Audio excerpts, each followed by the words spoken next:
الحمدللہ رب العالمین والعاقبۃ للمتقین والصلاۃ والسلام علی خاتم النبیین۔ انتہائی معزز ناظرین و سامعین، السلام علیکم ورحمۃ اللہ وبرکاتہ۔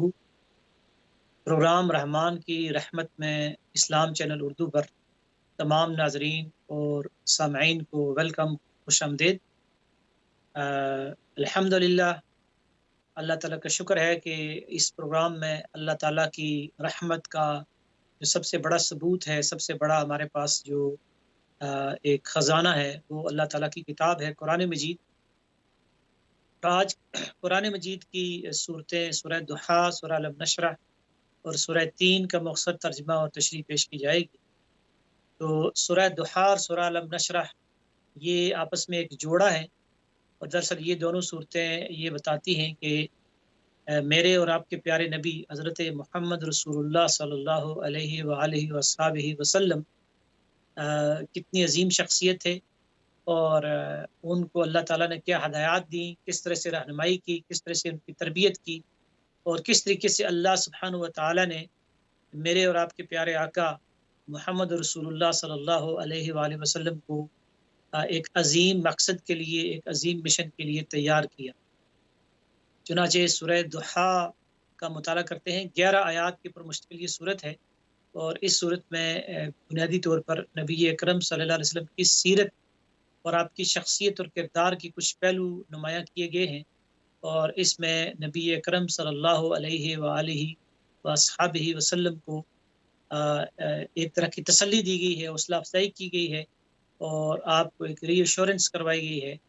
اللہ سبحانہ و تعالیٰ کا ارشاد ہے، اعوذ باللہ من الشیطان الرجیم، بسم اللہ الرحمن الرحیم، والضحى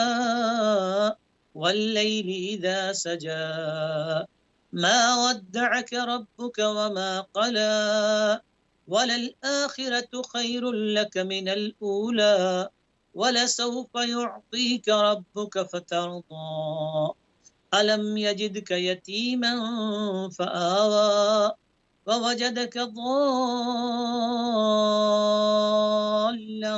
فهدى ووجدك عائلا فأغنى فأما اليتيم فلا تقهر وأما السائل فلا تنهر وأما بنعمة ربك فحدث صدقت يا رب العالمین۔ تو یہ سورہ ضحیٰ کی 11 آیات ہیں۔ ترجمہ کچھ اس طرح سے ہے کہ والضحیٰ قسم ہے روز روشن کی، واللیل اذا سجا اور رات کی تاریکی کی جب وہ پوری طرح چھا جاتی ہے۔ کہ اے نبی صلی اللہ علیہ وسلم، آپ کے رب نے ہرگز آپ کو نہیں چھوڑا، ما ودعک ربک وما قلی، اور نہ ہی وہ آپ سے بیزار ہوا ہے، نہ ہی وہ آپ سے ناراض ہوا۔ وَلَسَوْفَ يُعْطِيكَ رَبُّكَ فَتَرْضَى، اور عنقریب اور بہت جلد آپ کا رب آپ کو اس قدر زیادہ نعمت عطا کرے گا، خوشیاں عطا کرے گا کہ آپ خوش ہو جائیں۔ علم یجد کا یتیمن فآویٰ، اے حبیب صلی اللہ علیہ وآلہ وسلم، کیا ہم نے آپ کو یتیم نہیں پایا اور پھر آپ کو ٹھکانہ فراہم کر دیا؟ وَوَجَدَكَ ضَالًّا فَهَدَىٰ، اور ہم نے دیکھا کہ آپ راستے کی تلاش میں ہیں، سچائی کی تلاش میں ہیں، حقیقت کی تلاش میں ہیں، تو ہم نے آپ کو ہدایت کا راستہ دکھا دیا۔ وَوَجَدَكَ عَائِلًا فَأَغْنَىٰ، اور ہم نے آپ کو مال و دولت کے اعتبار سے غریب پایا، اور پھر ہم نے آپ کو دنیاوی مال و دولت سے بھی مالا مال کر دیا۔ اس لیے آپ یتیم کو کے ساتھ سختی نہ کیجیے، اور جو سوالی ہے، سائل ہے، جو مانگنے والا ہے، اس کو نہ جھڑکیے، اور اپنے رب کی نعمتوں کا اظہار کیجیے، اپنے رب کی نعمتوں کو بیان کیجیے۔ یہ سورہ ضحیٰ کی ابتدائی یعنی کل 11 آیات ہیں، اور یہ صورت نبی اکرم صلی اللہ علیہ وآلہ وسلم پر اس وقت نازل ہوئی ہے کہ جب ابھی ابتدائی زمانہ تھا، جو پہلے 3 سال ہیں، ابھی آپ نے اپنے دوستوں، رشتہ داروں اور حلقہ احباب میں دعوت کا کام شروع کیا تھا۔ اعلانیہ پبلکلی آپ نے تبلیغ شروع نہیں کی تھی، ایک طرح کا یہ خفیہ دور دعوت تھا، جو پہلے 2-3 سال تھے دعوت کے اس میں. تو اس زمانے میں چونکہ ابھی وحی کا جو تجربہ تھا، وحی کو ریسیو کرنے کا اور قرآن مجید کی آیات کو حاصل کرنے کا ایک نیا تجربہ نبی اکرم صلی اللہ علیہ وآلہ وسلم کر رہے تھے. اور اس وقت چونکہ وحی بذات خود ایک بڑا وزنی اور ایک مشکل کام تھا وحی کو ریسیو کرنا. جب نبی اکرم صلی اللہ علیہ وآلہ وسلم پہ وحی نازل ہوتی تھی تو آپ کی اونٹنی بیٹھ جاتی تھی اور آپ سخت سردی میں بھی پسینے کے اندر ڈوب جاتے تھے، کیونکہ حضرت جبریل جب آپ کے اوپر وحی نازل کرتے تھے اس کا ایک جسمانی بوجھ بھی آپ کے اوپر پڑتا تھا. تو اس دوران اللہ سبحانہ و تعالیٰ نے اپنی خاص حکمت کے ساتھ یہ کیا کہ اللہ سبحانہ و تعالیٰ نے جو ہے وہ وحی کا سلسلہ کچھ عرصے کے لیے بند کر دیا. اور اس وقت چونکہ نبی اکرم صلی اللہ علیہ وسلم جو بھی وحی اور آیات روزانہ آتی تھی وہ آپ تلاوت کرتے تھے اور پیش کرتے تھے اس کو لوگوں کے سامنے. جب کچھ دن تک آپ نے وہ تلاوت بھی نہیں کی اور کوئی نئی وحی پیش بھی نہیں کی تو جو مشرکین مکہ تھے انہوں نے بھی آپ کا مذاق اڑانا شروع کر دیا. حتیٰ کہ جو ابو لہب کی بیوی ام جمیل تھی اس نے بھی یہ کہنا شروع کر دیا کہ نعوذ باللہ محمد صلی اللہ علیہ وسلم کے شیطان نے ان کو چھوڑ دیا ہے. تو اس وقت نبی اکرم صلی اللہ علیہ وآلہ وسلم بے حد غمگین اور پریشان اور اداس ہوئے. اور اس اداسی کی پریشانی کی دکھ کی کیفیت میں اللہ سبحانہ و تعالیٰ نے قسم کھا کر کہا کہ والضحیٰ واللیل اذا سجا، اے حبیب صلی اللہ علیہ وسلم قسم ہے روز روشن، دن کی جب پوری طرح وہ روشن ہو جاتا ہے. دحا کہتے ہیں 10-11 بجے کا جو ٹائم ہوتا ہے، اس وقت جو ٹائم ہے جب سورج پوری طرح طلوع ہو جاتا ہے، تو یہ دحا کا ٹائم ہے. اور پھر فرمایا کہ واللیل اذا سجا، اور رات کی قسم کہ جب وہ پوری طرح چھا جاتی ہے. تو رات دراصل یہ ہے کہ یہ قسم اس لیے کھائی گئی ہے کہ دن یا روشنی کے آنے کا یہ مطلب نہیں ہوتا کہ اللہ تعالیٰ انسانوں سے خوش ہو گیا ہے اور اس لیے اس نے ان کو سورج واپس کر دیا ہے یا ان کو روشنی دے دی ہے.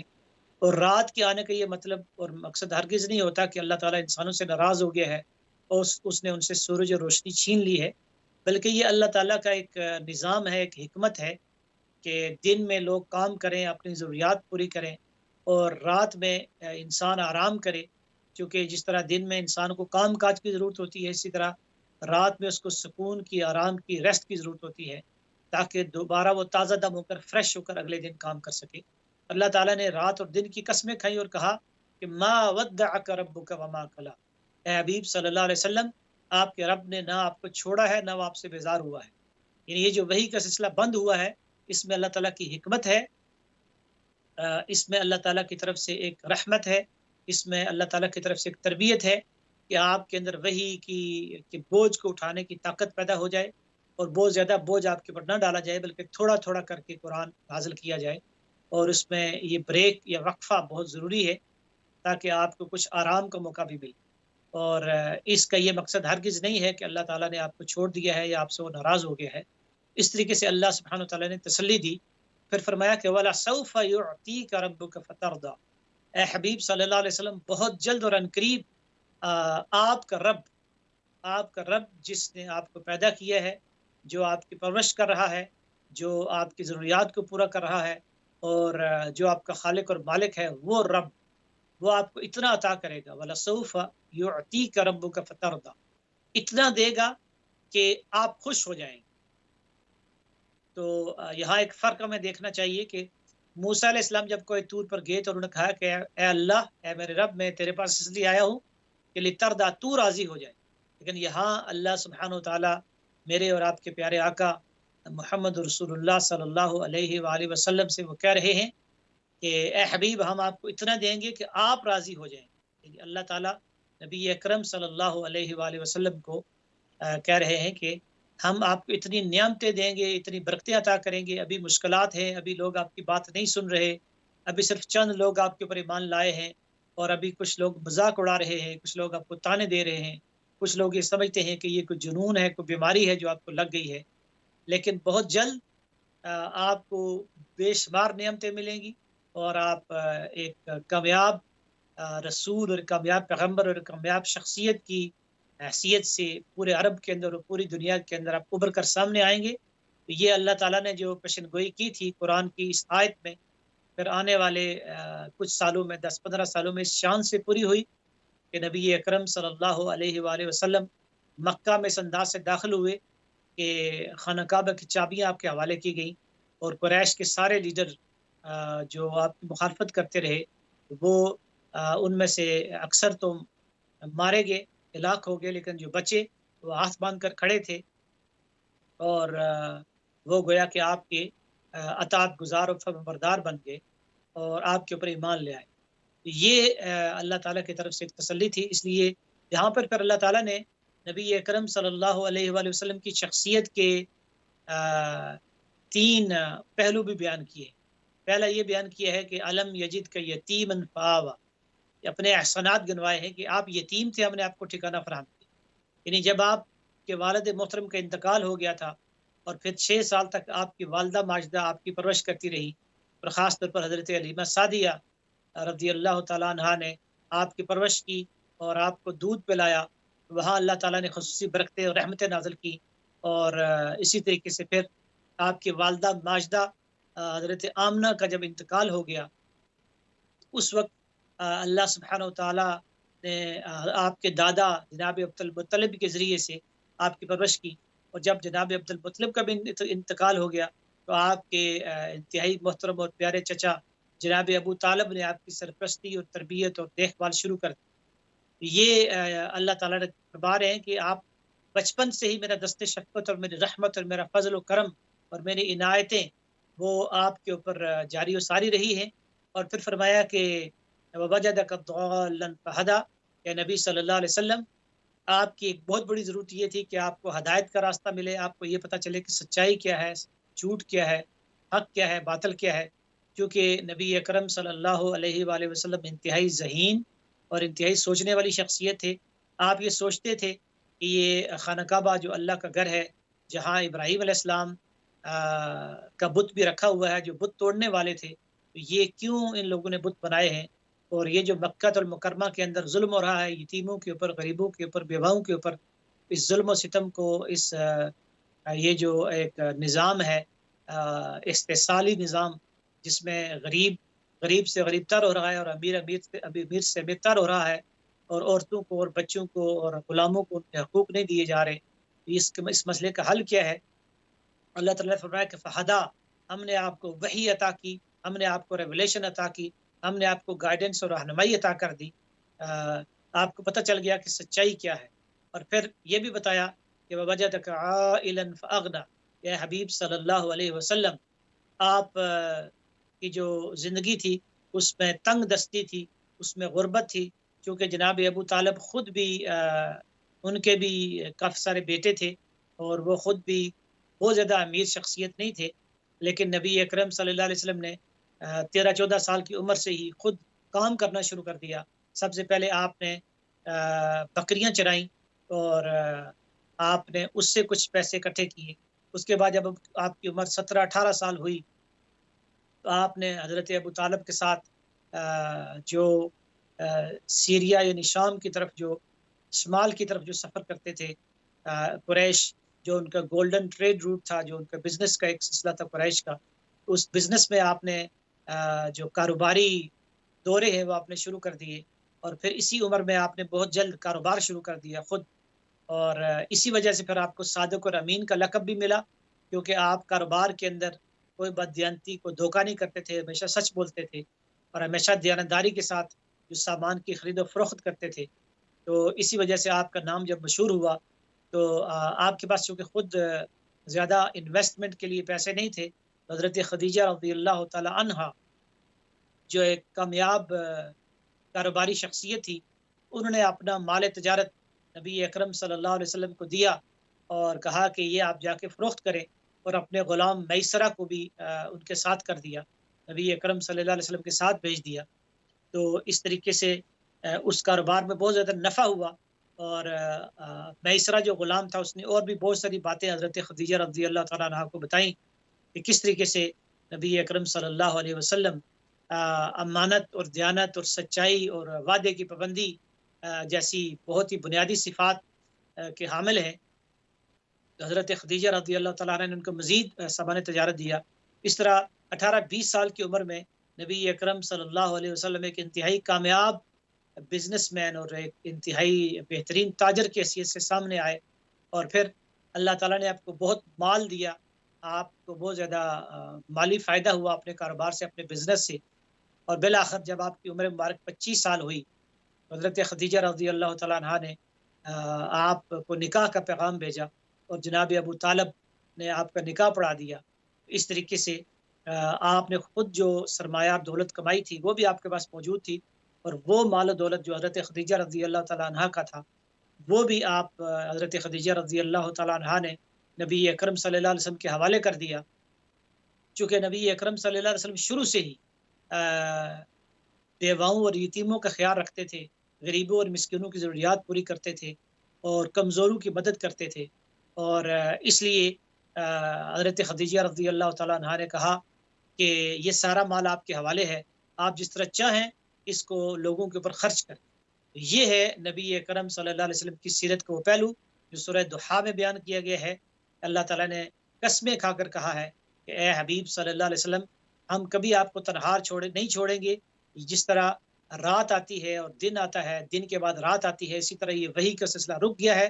اور بچپن سے لے کر اس وقت تک ہم آپ کی نگہداشت اور نگہبانی اور رہنمائی کرتے آ رہے ہیں، اور یہ ہم آئندہ بھی جاری و ساری رکھیں گے.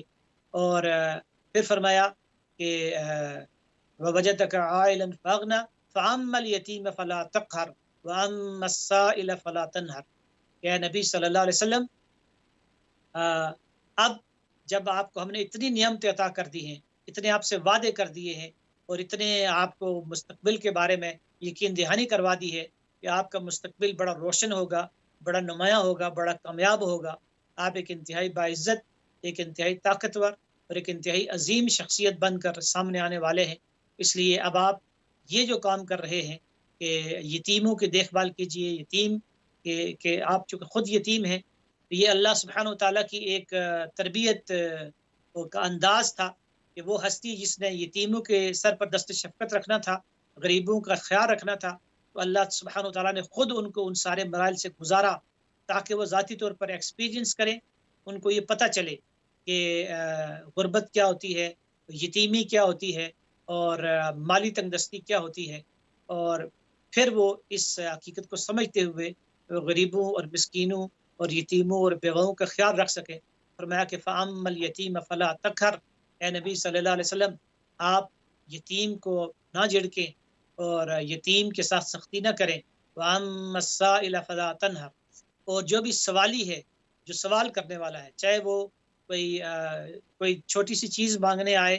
کوئی برتن مانگنے آئے، یا کوئی ایسی چیز، یا کوئی روپیہ پیسہ مانگنے کے لیے آئے، یا پھر وہ قرآن کے بارے میں، دین کے بارے میں کوئی سوال کرنے کے لیے آئے، اس کو بھی آپ کھلے دل سے ویلکم کریں، اس کی ضرورت کو پورا کریں. اور یہ دراصل جو ہدایات ہیں اور جو احکامات ہیں، دراصل گویا کہ یہ نبی اکرم صلی اللہ علیہ وسلم کی سیرت اور شخصیت اور آپ کے کردار میں پہلے سے یہ چیزیں موجود تھیں، لیکن اللہ تعالیٰ نے مزید تاکید کر دی کہ جو کہ نبی اکرم صلی اللہ علیہ وآلہ وسلم رول ماڈل ہے، اسوۃ حسنہ ہے میرے لیے اور آپ کے لیے. اس لیے نبی اکرم صلی اللہ علیہ وآلہ وسلم کے ذریعے سے یہ ہدایات میرے لیے اور آپ کے لیے بھی ہیں کہ جو یتیم شخص ہے اس کے ساتھ ہم سختی نہ کریں، نرمی کے ساتھ پیش آئیں. اور اسی طریقے سے جو شخص کوئی چیز مانگنے والا ہو تو اس کو بھی ہم اس کا سوال پورا کریں. اور فرمایا کہ وَأَمَّا بِنِعْمَةِ رَبِّكَ فَحَدِّثْ. کہ نبی صلی اللہ علیہ وسلم اپنے رب کی نعمتوں کا اظہار کیجیے. اس کے کئی معنی ہیں، عام طور پر جو اس کے معنی یہی لیے جاتے ہیں کہ جو نعمتیں اللہ تعالیٰ نے ہمیں دی ہیں ان نعمتوں کو ہم بیان بھی کریں اور ان نعمتوں کو ہم استعمال بھی کریں. جیسا کہ کچھ لوگ ایسے ہوتے ہیں کہ جن کے پاس مال و دولت ہوتا ہے لیکن وہ اس کو استعمال نہیں کرتے، نہ اپنے اوپر خرچ کرتے ہیں، نہ اپنے گھر والوں کے اوپر خرچ کرتے ہیں، نہ غریبوں اور یتیموں کے اوپر خرچ کرتے ہیں.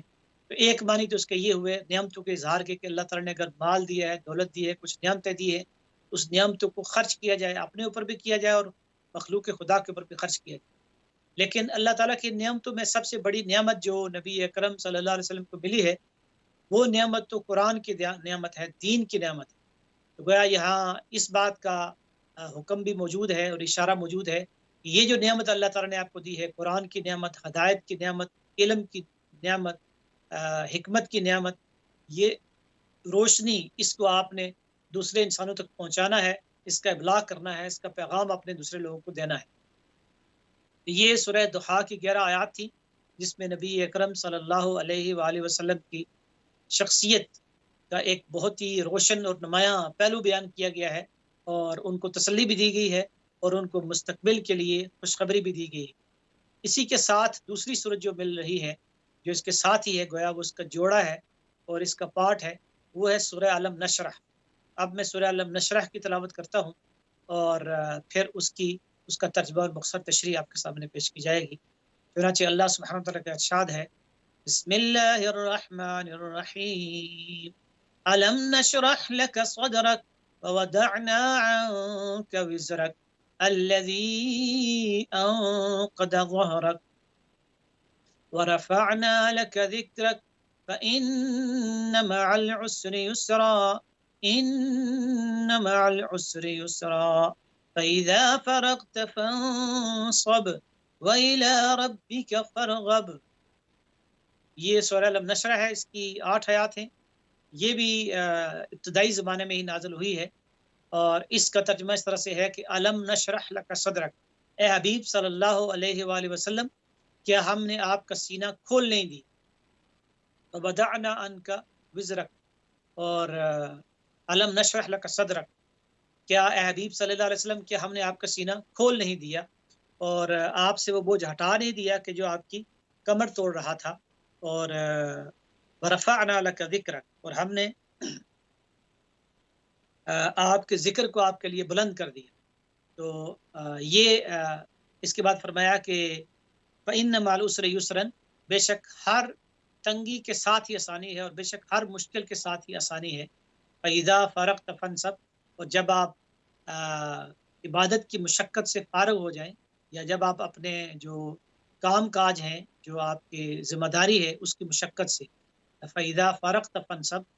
کہ جب آپ اپنے ذمہ داری اور ڈیوٹی کو ادا کرنے کے بعد فارغ ہو جائیں، وَإِلَىٰ رَبِّكَ فَارْغَب، تو اپنے رب کی طرف رجوع کریں۔ یہ سورہ علم نشرح ہے، جس میں یہ بتایا گیا ہے کہ پہلے یہ کہا گیا ہے، سوال کیا ہے اللہ سبحانہ وتعالیٰ نے کہ علم نشرح لک صدرک، اے نبی صلی اللہ علیہ وسلم، کیا ہم نے آپ کا سینہ آپ کے لیے کھول نہیں دیا۔ یہ جو شرح صدر ہے، یہ کئی طریقے سے ہے۔ اس کا ایک تو جسمانی طور پر بھی نبی اکرم صلی اللہ علیہ وسلم کا سینہ مبارک چاک کیا گیا، خاص طور پر معراج سے پہلے، لیکن وہ شرح صدر اور چیز ہے، اس کو شق صدر کہا جاتا ہے۔ لیکن شرح صدر ایک محاورہ ہے جس کے معنی ہے کسی بات کا یقین ہو جانا، کسی بات کی تسلی ہو جانا۔ تو چونکہ اردو میں بھی یہ محاورہ استعمال ہوتا ہے کہ مجھے اس بات کے اوپر شرح صدر حاصل ہے، یعنی مجھے اس بات کا یقین ہے۔ تو نبی اکرم صلی اللہ علیہ وسلم کا شرح صدر یا یقین آپ کو کیسے حاصل ہوا؟ کہ آپ جب دیکھتے تھے کہ عرب کے معاشرے میں، مکہ المکرمہ میں کمزور لوگوں پہ سختی کی جا رہی ہے، ان پہ ظلم کے پہاڑ توڑے جا رہے ہیں، غلاموں سے کام لیا جاتا ہے لیکن ان کو تنخواہ نہیں دی جاتی، یتیموں کا مال کھا لیتے ہیں لوگ، بیواؤں کے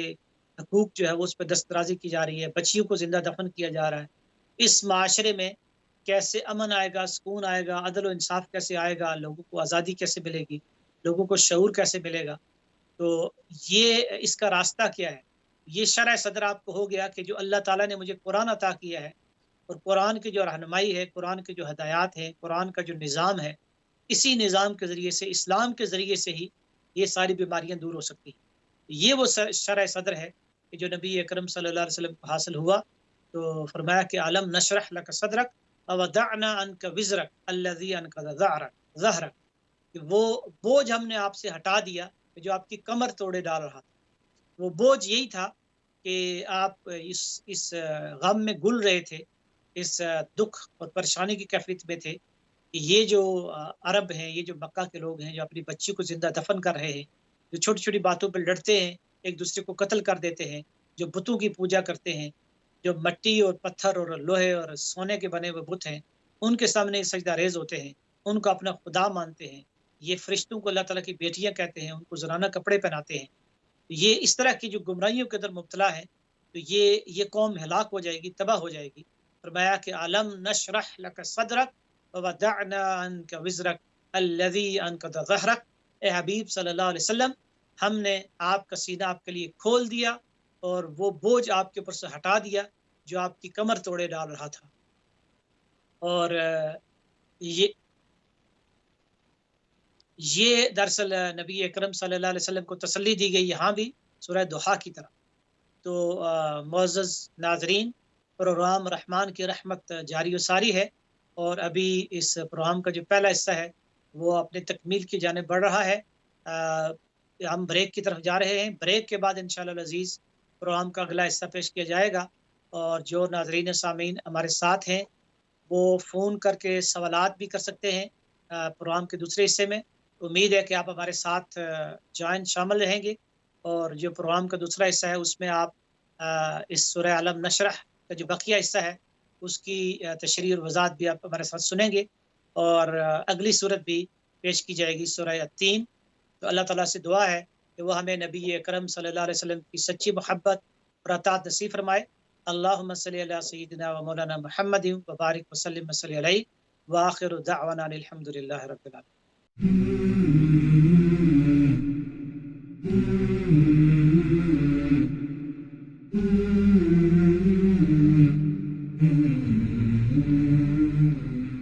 الحمد للہ رب العالمین والعاقبۃ للمتقین والصلاة والسلام علی خاتم النبیین۔ انتہائی محترم ناظرین و سامعین، السلام علیکم ورحمۃ اللہ وبرکاتہ۔ پروگرام رحمان کی رحمت اسلام چینل اردو پر آپ کی خدمت پیش کیا جا رہا ہے، اور بریک کے بعد دوبارہ ہم وہیں سے سلسلہ شروع کرتے ہیں جہاں سے ہم نے بات ختم کی تھی۔ سورہ علم نشرح کی پہلی 3 آیات کا مطالعہ آپ کے سامنے پیش کیا جا چکا ہے، اور یہاں میں اپنے محترم اور معزز ناظرین کو یہ یاد دہانی بھی کروا دوں کہ اس پروگرام کے اس حصے میں اگر آپ کوئی کال کرنا چاہتے ہیں، لائیو کال، تو آپ لائیو کال کر کے باقاعدہ اسٹوڈیو میں اپنے سوالات پوچھ سکتے ہیں۔ ان کے جوابات آپ کے سامنے اسی پروگرام میں لائیو رکھے جائیں گے۔ سورہ علم نشرح کی پہلی 3 آیات میں اللہ سبحانہ و تعالیٰ نے میرے اور آپ کے پیارے آقا جناب محمد رسول اللہ صلی اللہ علیہ وسلم کو تسلی دی ہے اور کہا ہے کہ علم نشرح لک صدرک، اے حبیب صلی اللہ علیہ وسلم، ہم نے آپ کا سینہ آپ کے لیے کھول دیا، وضعنا عنک وزرک، اور جو بوجھ تھا جو آپ کی کمر توڑے ڈال رہا تھا اس کو ہم نے آپ سے ہٹا دیا۔ اور وہ بوجھ یہ تھا کہ اس بگڑی ہوئی امت کی اور لوگوں کی، یہ جو مکے کے لوگ ہیں، ان کی کیسے اصلاح کی جائے۔ اور پھر فرمایا کہ وَرَفَعْنَا لَكَ ذِكْرَكَ، اے نبی صلی اللہ علیہ وسلم، ہم نے آپ کا ذکر آپ کے لیے بلند کر دی۔ اس وقت چونکہ آپ کی مخالفت کی جا رہی تھی، ابو لہب بھی آپ کو کہتا تھا کہ آپ کی جڑ کٹ گئی ہے، آپ کی اولاد کوئی بیٹا نہیں ہے۔ اسی طریقے سے لوگ کہتے تھے کہ یہ ایک دورہ ان کو پڑا ہے اور یہ کچھ وقت کے لیے ہے، پھر ان کا کوئی نام لینے والا نہیں ہوگا۔ تو اللہ تعالیٰ نے کہا کہ نہیں، یہاں بھی ایک پیشن گوئی ہے کہ نبی صلی اللہ علیہ وسلم، آپ کا نام بلند ہوتا جائے گا، آپ کا ذکر بلند ہوگا اور آپ کے چرچے ہوتے جائیں گے۔ اور ہم جانتے ہیں کہ آج دنیا میں ہر جگہ جہاں اللہ تعالیٰ کا نام لیا جاتا ہے، وہاں نماز میں، اذان میں اور قرآن مجید کی تلاوت میں ہر جگہ نبی اکرم صلی اللہ علیہ وسلم کا نہ صرف یہ کہ نام لیا جاتا ہے بلکہ بہت احترام سے نام لیا جاتا ہے، اور لوگ اپنے نام کے ساتھ آپ کے نام کو شامل کرنا، محمد کا نام اپنے ساتھ رکھنا ایک فخر سمجھتے ہیں، اور غالباً دنیا میں سب سے زیادہ نام ہے جو رکھا جاتا ہے۔ تو یہ اللہ تعالیٰ نے آپ کے ذکر کو بلند کر دیا اور فرمایا کہ فَإِنَّ مَعَ الْعُسْرِ يُسْرًا إِنَّ مَعَ الْعُسْرِ يُسْرًا، اے نبی صلی اللہ علیہ وسلم، ہر مشکل اور تنگی اور پریشانی کے بعد پھر آسانی آتی ہے، اور ہر تکلیف اور دکھ کے بعد اللہ تعالیٰ آسانی لاتا ہے۔ یہ اللہ تعالیٰ کا قانون ہے کہ وہ مشکلات کے ذریعے سے آزماتا ہے، اور پھر اس کے بعد مشکلات کا زمانہ گزر جاتا ہے اور اللہ تعالیٰ آسانی عطا کرتا ہے۔ فرمایا کہ فَإِذَا فَرَغْتَ فَانصَبْ، اے نبی صلی اللہ علیہ وسلم، جب آپ اپنی ڈیوٹی اور ذمہ داری سے فارغ ہو جائیں۔ تو نبی اکرم صلی اللہ علیہ وسلم کی ذمہ داری کیا تھی؟ لوگوں کو اللہ کی طرف بلانا، لوگوں کو آخرت کی فکر ان کے اندر پیدا کرنا، ان کو دین کی دعوت دینا، ان کو قرآن پڑھانا، ان کو دین کی تعلیم و تربیت دینا۔ فرمایا کہ جب آپ دن کو لوگوں کو قرآن سنا رہے ہوتے ہیں قرآن کی تعلیم دے رہے ہوتے ہیں، تو جب آپ اس سے فارغ ہو جائیں، فَإِذَا فَرَغْتَ فَانْصَبْ وَإِلَىٰ رَبِّكَ فَارْغَب، دین کے وقت آپ لوگوں کے سامنے قرآن کو پیش کریں اور رات کو پھر کھڑے ہو جائیں اور اسی قرآن کو اللہ تعالیٰ کے سامنے تلاوت کریں۔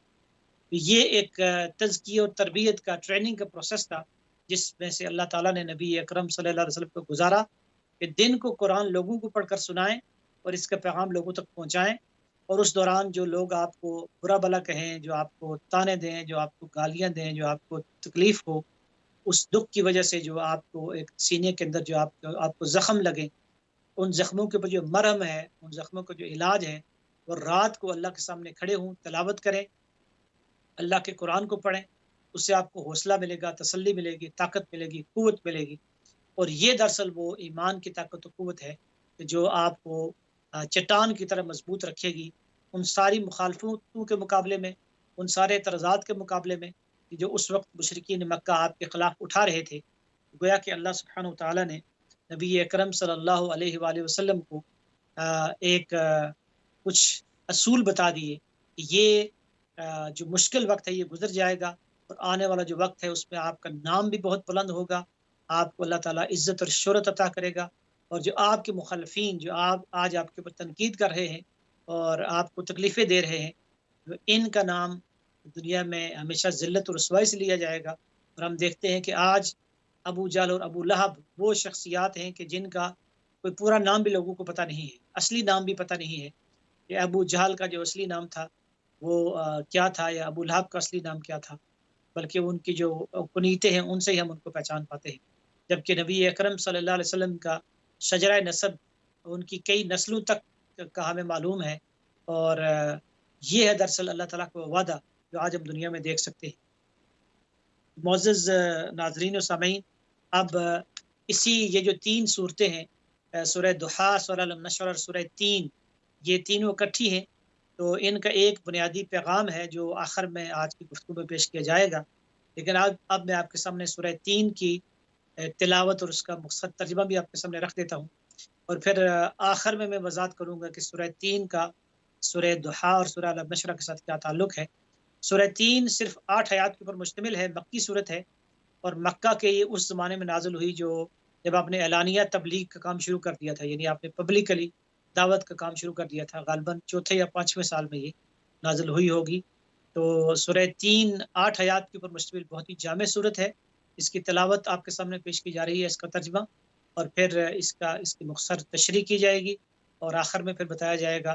کہ اس صورت کا کیا تعلق ہے باقی تینوں صورتوں کے ساتھ، اور اس کا کیا میسج اور پیغام ہے۔ چنانچہ اللہ سبحانہ وتعالیٰ کا ارشاد ہے، اعوذ باللہ من الشیطان الرجیم، بسم اللہ الرحمن الرحیم، والتین والزیتون وطور سینین وهذا البلد الأمين لقد خلقنا الإنسان في أحسن تقويم ثم رددناه أسفل سافلين إلا الذين آمنوا وعملوا الصالحات فلهم أجر غير ممنون فما يكذبك بعد بالدين أليس الله بأحكم الحاكمين۔ صدق اللہ العلی العظیم۔ سورہ تین کی 8 آیات ہیں، ترجمہ کچھ اس طرح سے ہے کہ والتین والزیتون وطور سینین، اللہ سبحانہ وتعالیٰ نے 4 چیزوں کی قسم کھائی ہے، ایک انجیر کی اور دوسرے زیتون کی، اور پھر فرمایا کہ والتین والزیتون وطور سینین، اور طور سینا کی، وہ پہاڑ جہاں حضرت موسیٰ علیہ السلام کو تورات عطا کی گئی، وہذا البلد الامین، اور مکہ مکرمہ کے یہ شہر جو امن والا شہر ہے، جہاں ہر طرف امن ہے، سیکیورٹی ہے، ہر شخص کو جہاں پر امن حاصل ہے۔ یہ 4 قسمیں اللہ سبحانہ تعالیٰ نے کھائی ہیں، انجیر کی، زیتون کی،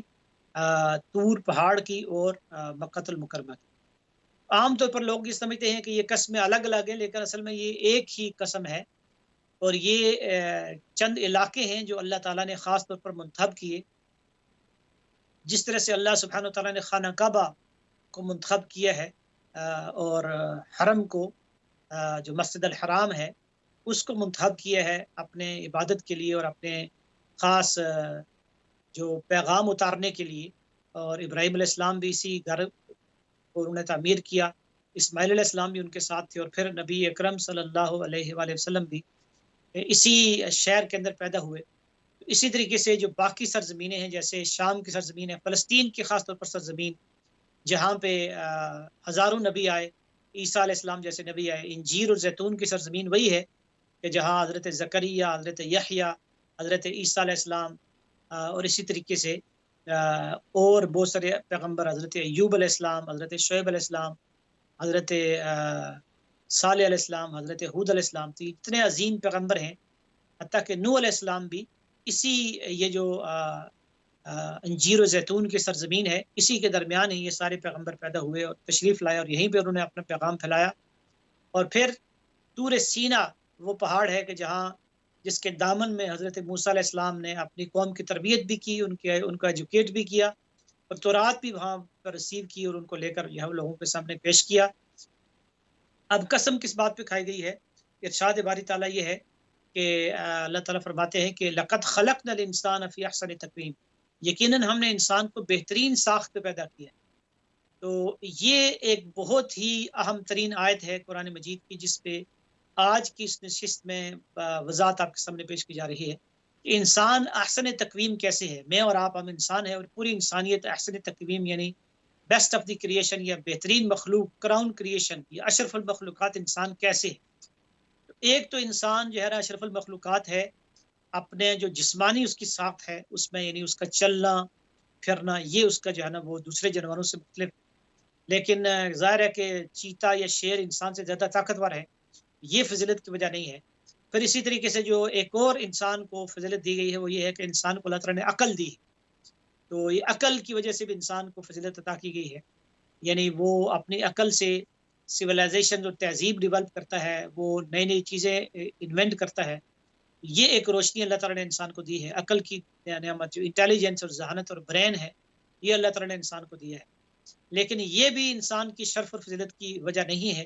بلکہ اصل جو شرف اور فضیلت کی وجہ ہے وہ یہ ہے کہ انسان کے اندر اللہ تعالیٰ نے اپنی روح پھونکی ہے، وَنَفَخْتُ فِيهِ مِن رُوحِي، اور یہ کہ انسان کو اللہ تعالیٰ نے اپنا کلام دیا ہے، اپنا پیغام انسانوں کو دیا ہے۔ یہ وجہ ہے انسان کے شرف اور فضیلت کی کہ لَقَدْ خَلَقْتُ الْإِنسَانَ فِي أَحْسَنِ تَقْوِيمٍ۔ انسان کے اندر وہ روح ربانی ہے کہ جو ریسیو کرتی ہے اللہ کے پیغام کو، اللہ کی وحی کو، اور پھر اس وحی کو وہ اپنے کردار میں بھی پیش کرتی ہے، اور اس وحی اور اس نور کو، اس لائٹ کو پھر انسان آگے منتقل کرتا ہے۔ عام طور پر جو مغربی اسکالر ہیں، مغربی مفکر ہیں، وہ یہ کہتے ہیں کہ انسان دنیا میں یا تو پیٹ کے لیے کام کرتا ہے، مال حاصل کرنے کے لیے کام کرتا ہے، جیسا کہ کارل مارکس اور جو اسی طریقے سے جو ویسٹرن جو سرمایہ دارانہ نظام ہے، اس میں بڑے بڑے فلاسفر یہی کہتے ہیں کہ جو کیپٹل سسٹم ہے اس میں یہ ہے کہ انسان صرف اپنے لیے پیٹ بھرنے کے لیے، اپنے لیے سر پہ ایک چھت رکھنے کے لیے، گاڑی خریدنے کے لیے، اور یہ جو اس کی ضروریات ہیں، کھانا پینا اور مکان اور رہائش اور لباس، ان کو پورا کرنے کے لیے وہ کام کرتا ہے، محنت کرتا ہے۔ اور یا پھر یہ کہ انسان جو ہے نا وہ جیسے ایڈلر ہے، وہ کہتا ہے کہ انسان جو ہے نا وہ اپنا برتری جمانے کے لیے، عہدہ حاصل کرنے کے لیے، دوسروں سے بڑا ہونے کے لیے وہ جو ہے نا وہ کام کرتا ہے۔ تو یہ بھی ذرا مال و دولت ہوگا تو انسان کے پاس عہدہ آئے گا اور اس کے پاس طاقت آئے گی، وہ دوسروں کو اپنے سے محکوم رکھنا چاہتا ہے، اپنے آپ کو بڑا بنانا چاہتا ہے۔ یا پھر سگمنڈ فرائڈ کا جو نظریہ ہے وہ یہ ہے کہ انسان صرف جنس کے لیے سارے کام کرتا ہے۔ تو اللہ سبحانہ و تعالیٰ نے قسم کھا کر بتایا کہ نہیں، انسان اشرف المخلوقات ہے، وہ یہ ساری اس کی ضروریات ہیں، اور ان کے لیے وہ کام ضرور کرتا ہے، وہ پیٹ بھرنے کے لیے بھی کام کرتا ہے، اپنی جنسی ضروریات بھی وہ پوری کرتا ہے، لیکن یہ کہ سب سے بڑھ کر یہ کہ وہ اشرف المخلوقات ہے، وہ اللہ تعالیٰ کے جو روح ربانی ہے اس کو وہ ریسیو کرتا ہے، جو اللہ تعالیٰ نے اس کو پیغام دیا ہے۔ اور یہ اس کا ثبوت ہے نبی اکرم صلی اللہ علیہ وسلم جو والضحیٰ واللیل اذا سجا، پچھلی صورت میں علم نشرح لک صدرک، اس میں بتایا گیا ہے کہ یہ جو نبی آئے ہیں، رسول آئے ہیں، چاہے وہ نوح علیہ السلام ہوں، چاہے وہ عیسیٰ علیہ السلام ہوں، یا موسیٰ علیہ السلام ہوں، یا ابراہیم علیہ السلام ہوں، یا اسماعیل علیہ السلام ہوں، ان کی زندگیاں اس بات کا ثبوت ہیں کہ وہ بغیر کسی لالچ کے، بغیر کسی غرض کے، بغیر کسی دنیاوی مقصد کے اپنی ضروریات پورا کرنے کے لیے انہوں نے قربانیاں نہیں دی، بلکہ ان کی جو ساری قربانیاں اور کاوشیں تھیں وہ دراصل ان کی جو کاوشیں تھیں وہ انسانیت کی بھلائی کے لیے تھی، اللہ کی رضا کے لیے تھی، لوگوں کو فائدہ پہنچانے کے لیے۔ تو یہ یہاں پر بتایا گیا ہے کہ لقد خلقنا الانسان فی احسن تقویم، انسان کو ہم نے ایک بہت ہی بلند مقام پہ پیدا کیا ہے. یہ وہ بلند مقام وہ ہے کہ جہاں وہ اپنے رب کو پہچانتا ہے اور اپنے رب کی جتنے بھی جو حقوق ہیں ان کو پورا کرنے کی کوشش کرتا ہے، حقوق اللہ. اور پھر جب وہ رب کو پہچانتا ہے تو پھر وہ اپنے آپ کو بھی پہچانتا ہے اور اللہ کی مخلوق کو بھی پہچانتا ہے، اور پھر وہ حقوق العباد کو بھی پورا کرنے کی کوشش کرتا ہے. تو یہ ہے احسن تقویم کا وہ بلند مقام جو اللہ تعالیٰ نے انسان کو یعنی مجھے اور آپ کو عطا کیا ہے. لیکن فرمایا کہ ثم رددناہ اسفل السافلین، پھر اسی انسان کو ہم نے سب سے نیچے گرا دیا، یعنی اس کے اندر یہ پوٹینشل رکھا اور اس کو یہ فری ول دی کہ اگر وہ لالچ اور خود غرضی اور مفاد پرستی کے پیچھے پڑنا چاہے، صرف دنیا کی دولت اکٹھی کرنا چاہے، محض اپنی یہ جو ضروریات ہیں کھانا پینا اور لباس اور مکان اور اپنی جنسی خواہشات اور اپنے بڑے بڑے عہدے اور بڑے بڑے ڈگریاں، اگر وہ ان کے پیچھے پڑنا چاہتا ہے تو پھر وہ اس پہ نیچے گرنے کی بھی اس کے اندر پوٹینشل ہے اور اس کو یہ اختیار دیا گیا ہے. تو وہ اتنا نیچے گرتا چلا جائے، اتنا نیچے گرتا چلا جائے کہ جانور بھی اس کو دیکھ کر شرمائیں، کہ وہ پھر وہ دوسرے انسانوں کے اوپر ڈاکہ ڈالے، وہ دست درازی کرے، وہ ظلم کرے، وہ غریبوں اور بیوہ اور یتیموں کا حق مارے. فرمایا کہ ثم رددناہ اسفل السافلین، یعنی یہ انسان اتنی عظیم مخلوق ہے، اگر یہ اللہ کی بندگی کرے، اطاعت کرے، فرما برداری کرے، جو لائٹ، جو روشنی، جو وحی، جو ریولیشن اللہ تعالیٰ نے دی ہے اس کو پڑھے، سمجھے، عمل کرے، اس کی روشنی میں زندگی بسر کرے، تو پھر یہ اتنا بلند ہو جاتا ہے کہ یہ دامن چھوڑے تو فرشتے بھی وضو کریں اور یہ زمین کے اوپر سجدہ کرے اور اپنا سر اور اپنی پیشانی خاک آلود کرے، اللہ کے سامنے سجدہ ریز ہو کر کہے سبحان ربی العالی، اللہ تعالیٰ عرش بری کے بلندیوں سے پکار کر کہے لبیک یا عبدی. اور یہ زمین میں جو ہے نا وہ بیٹھ کر کسی غریب بیوہ اور یتیم کی مدد کرے، کہیں پہ اللہ کا ذکر کرے، کہیں پہ قرآن کی تلاوت کرے، تو اللہ تعالیٰ عرش بریم کی بلندیوں میں فرشتوں کی مجلس میں اس کے اوپر فخر کرے. ایک طرف تو اس کا یہ وہ مقام ہے. جی السلام علیکم، ہمارے ساتھ ایک کالر ہے. وعلیکم السلام sir, good morning, how are you sir? الحمدللہ فائن، جزاک اللہ، تھینک یو. جی سر فرمائیں. May I ask you a question in English? Is that okay with you? Yeah, no problem. Please go ahead. اچھا جی، یہ ڈفرنس اسی جڑے سنی مسلمان جڑے وہابین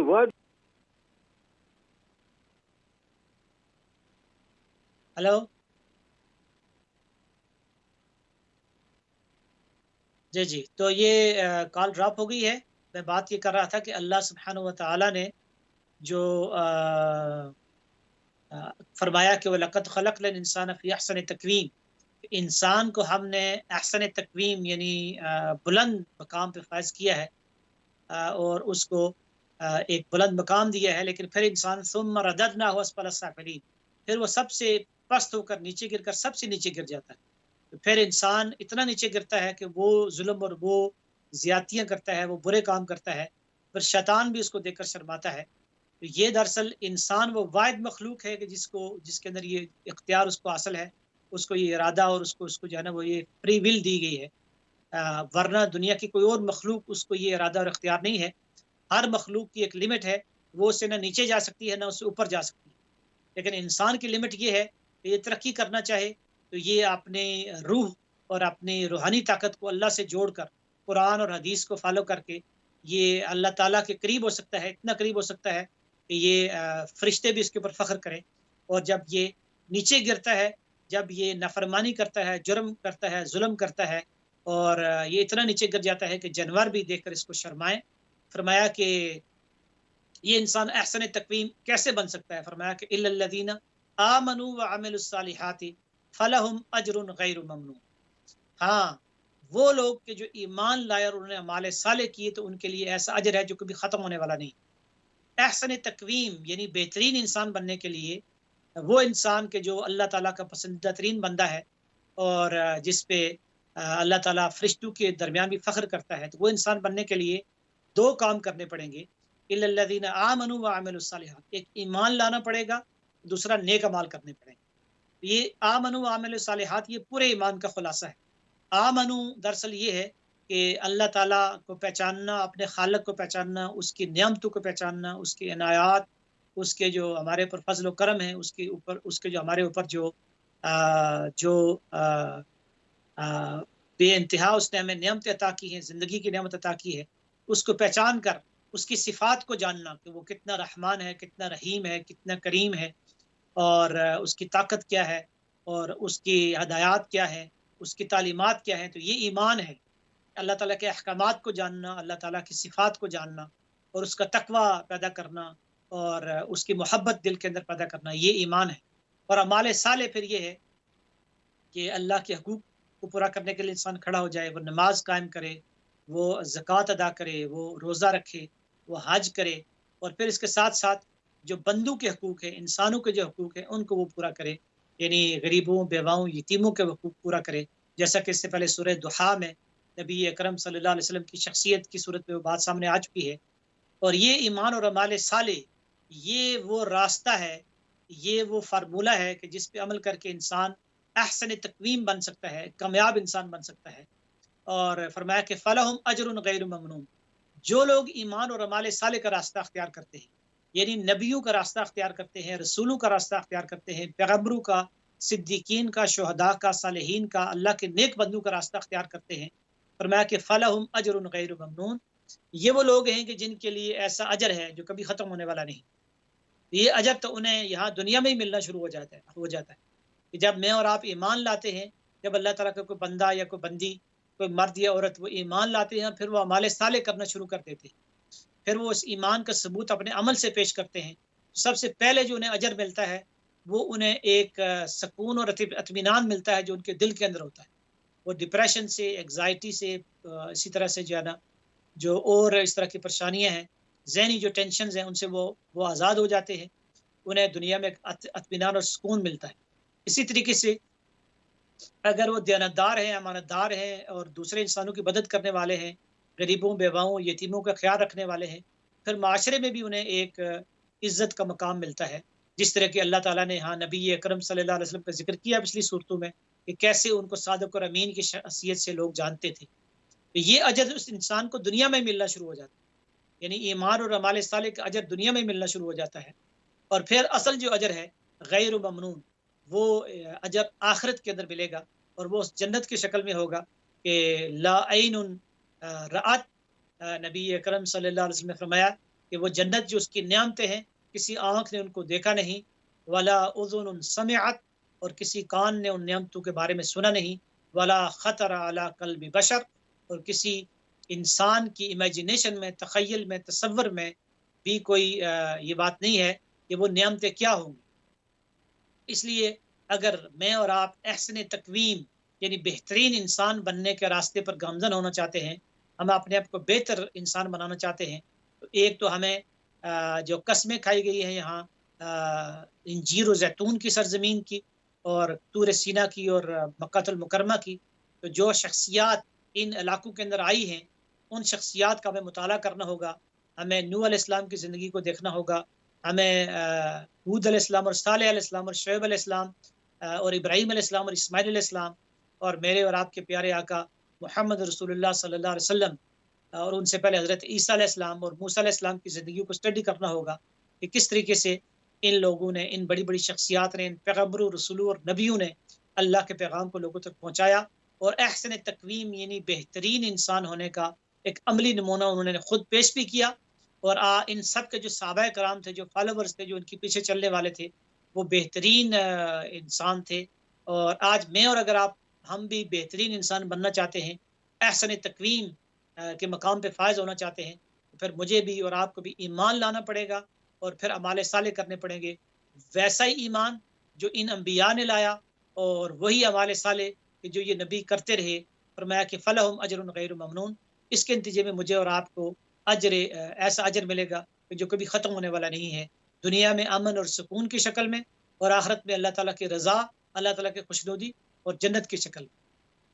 اس کے بعد پھر سورہ التین کی آخری آیت جو ہے وہ آ رہی ہے، فرمایا کہ الیس اللہ باحکم الحاکمین، نہیں فرمایا کہ فما یکذبک بعد بالدین، یہ آخری دو آیات رہ گئی ہیں، آیت نمبر 7 اور 8، کہ فما یکذبک بعد بالدین، اے نبی صلی اللہ علیہ وسلم، اتنے زبردست دلائل کے بعد بھی آپ کون ہے کہ جو آپ کو جھٹلا سکتا ہے قیامت کے بارے میں، جزا و سزا کے بارے میں، ریوارڈ اور پنشمنٹ کے بارے میں آپ کو کون ہے جو جھٹلا سکتا ہے؟ الیس اللہ باحکم الحاکمین، کیا اللہ تعالیٰ سب حاکموں سے بڑھ کر فیصلہ کرنے والا نہیں ہے؟ یہاں اصل میں قیامت اور آخرت کا ایک ثبوت پیش کیا گیا ہے کہ اللہ سبحانہ و تعالیٰ نے اتنے نبی اور رسول بھیجے، اور وہ نبی اور رسول آئے اور انہوں نے اپنی قوم کو دعوت دی، اور اگر جس قوم نے اس دعوت کو قبول کیا تو وہ قوم جو ہے وہ کامیاب ہوئی، اور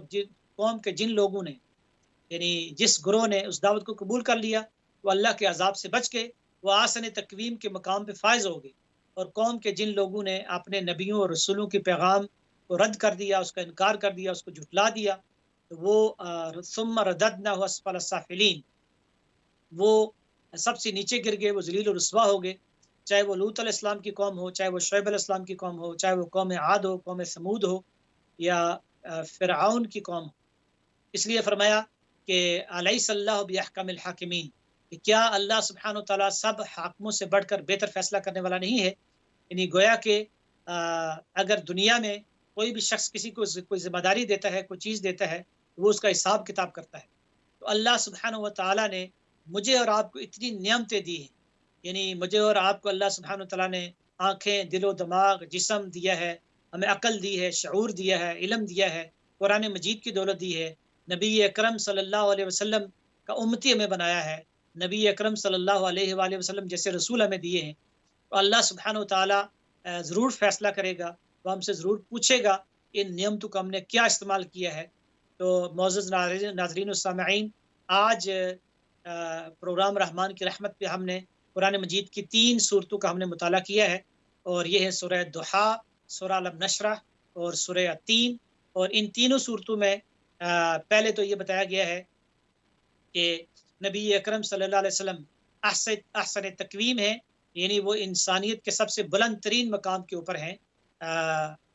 اور اس لیے ہمیں نبی اکرم صلی اللہ علیہ وسلم کو وہ ہمارا رول ماڈل ہے، ہمارے لیے اسوہ حسنہ ہے۔ اور پھر اگر میں اور آپ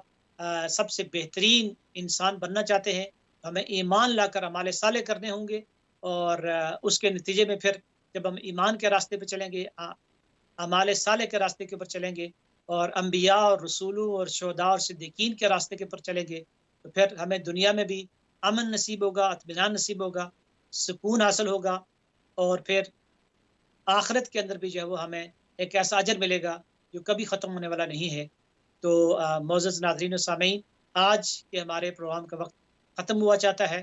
اور انشاءاللہ العزیز پروگرام رحمان کی رحمت میں